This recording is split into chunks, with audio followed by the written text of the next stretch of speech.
University, obviously, for holding it here, but also the UUSRF for being, I'm so appreciative of you guys, because this space wouldn't be here if it weren't for them. They put donations together and actually covered the cost of everything today. And I'm sorry to name drop one more person, because there's been so many people that have been an absolute godsend. But Andre Gaudette, I'm sorry. I know you didn't want me to do this, but I went and picked up my dad's ashes a couple weeks ago, and they had already been paid for by Mr. Andre over there. So I do appreciate all of those things, so thank you. And here we go, let's let it happen. I really miss them.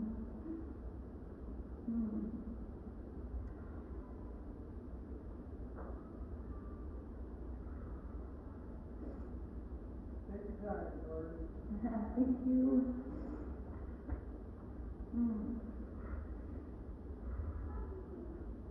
A wise man once told me the purpose of having a celebration of life wasn't to mourn the loss of the deceased, but rather to pay tribute to their life lived.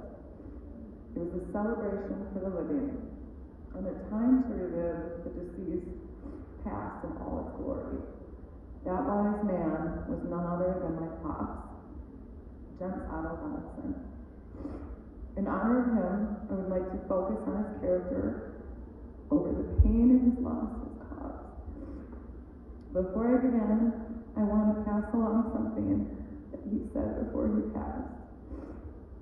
He wanted everybody to know here, or in general, I guess anybody that would listen, that he had accepted his fate, and he was at peace with dying.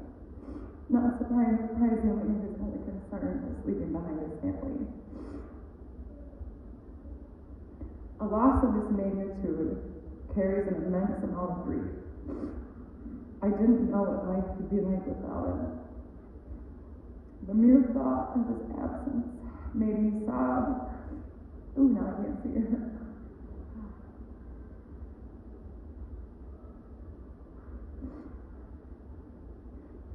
So I avoided the thought at all costs. He lived such a meaningful, purposeful, innocent life. A life so pure that I questioned if immortality was even possible. He was by all accounts a saint.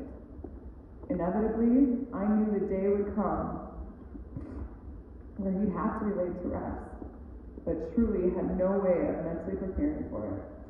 He wasn't your typical person. He was so far from one. He was a calming force, the type of person you instantly felt at peace around. He didn't show anger. I don't even think he knew what it was. And he treated everyone with unwavering kindness. He was logical, yet so empathetic, kind, ambitious, loving, brilliant, hilarious, hardworking, devoted, selfless, generous, persistent, and the list goes on and on.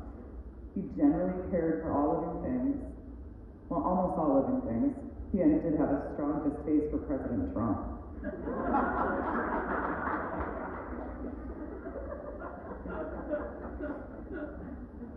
Yeah, you know my dad. My pops and I were thick as thieves. We were always close. But once I grew out of adolescence, I could actually publicly admit that I adored him. We spoke multiple times throughout the day, but he was a constant presence in my home. So much so, the neighbors knew him very well too. From the beginning, he's been there for all of us. The kids may have called him Papa, but he was their father figure. He helped take care of them when they were sick, injured, or just needed their sweet Papa. The safety and well-being of his family was of utmost importance. Of course, other things mattered, but at a much lower level. He was always there for us when we needed him. Who am I kidding? He was there for anyone who needed him. He was who he was, and you couldn't fault him for it. If anything, we loved him that much more for being him. He made a point of regularly letting us know how much we meant. Sometimes words wouldn't suffice, so he'd simply embrace us in a hug. although he was notorious for verbalizing his love. He never looked at the kids or I with anything other than unconditional love radiating from his eyes. My father didn't raise his voice, let alone yell, unless there was imminent danger. He was a communicator through and through.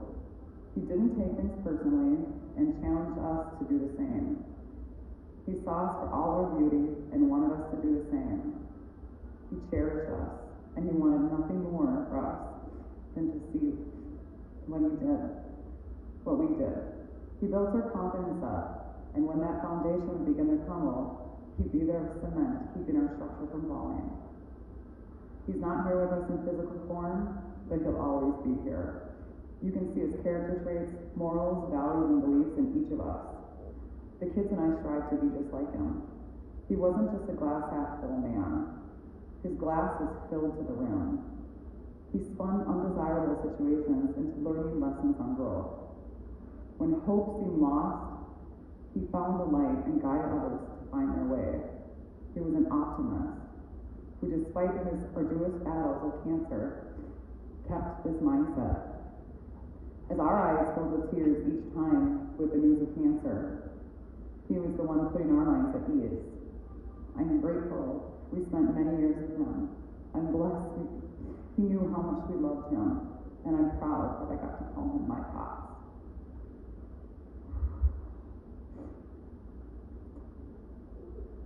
I did include a few little uplifting, stories, or just little funny things about him to try to uplift the room a little bit. He was so intelligent that we have to tell him to dumb it down when he'd be trying to explain things to us. So much so, the kids actually would get to the point where they would just look at me and expect me to try to translate into layman's terms. I'm not sure if you could hear Callie very well talking about math, but Callie struggled with math, as I think all of us did, all of us kids. And he would look up YouTube tutorials and teach himself how to do it, and then attempt to teach Callie, who usually wasn't listening, but he was definitely a smart man. I remember as a teenager, we were driving around with him, and my friends and we'd see like a good-looking boy, and we'd start doing our little cat calls out the window, and he'd tell us to stop. That's so inappropriate, you need to stop that right now. And we wouldn't listen, we'd continue to do it. And then one time he wisened up, and we finally decided, maybe if I pull the car over right where the guy is, And so we're teenagers and like, oh my God, I can't believe you just did that, So that was his way. I mean, he'd find creative ways to kind of get us to listen to him.